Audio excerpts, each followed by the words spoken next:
कच्छ से हमारे साथ दीपक दुबे लगातार बने हुए हैं। दीपक, पहले की स्थिति और अब की स्थिति में कितना फर्क आप देख रहे हैं वहां पर?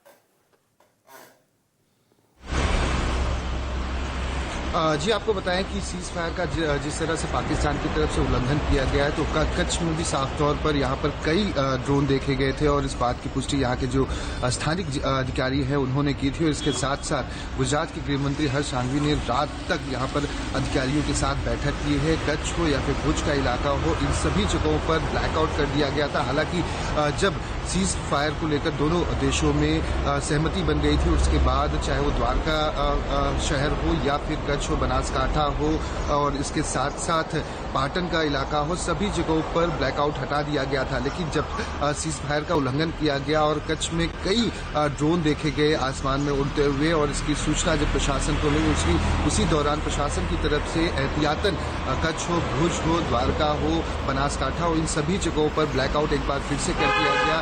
जो तमाम स्थानिक पुलिसकर्मी हैं और अधिकारी हैं वो सभी सड़कों पर नजर आए। यहाँ तक कि कल दिन भर की अगर बात की जाए तो भुज और कच्छ में तमाम दुकानों को बंद रखा गया था। यही उम्मीद स्थानिक जता रहे थे कि जल्द से जल्द स्थिति सामान्य होगी। यहाँ तक कि कई ऐसे लोग थे जिन्हें खाने तक के लिए कुछ भी नहीं मिल पाया था। लेकिन जब ब्लैकआउट हटाया गया तो उम्मीद थी कि दुकानें खुलेंगी, लेकिन जब सीज फायर का उल्लंघन हुआ और ब्लैकआउट एक बार फिर से किया गया तो लोगों में कहीं न कहीं एक चिंता का भाव जरूर साफ तौर पर देखा गया। लेकिन भुज, जैसा कि आप जानती हैं, रनवे यहाँ पर है और यहाँ पर फोर्स की पूरी बटालियन यहाँ पर मौजूद रहती है, तो फौरन ही फौज मौके पर जहाँ पर ये ड्रोन देखे गए वहाँ पर पहुंची और इस बात का पूरी तरह से तस्दीक किया गया। हालांकि अभी की अगर बात की जाए तो सुबह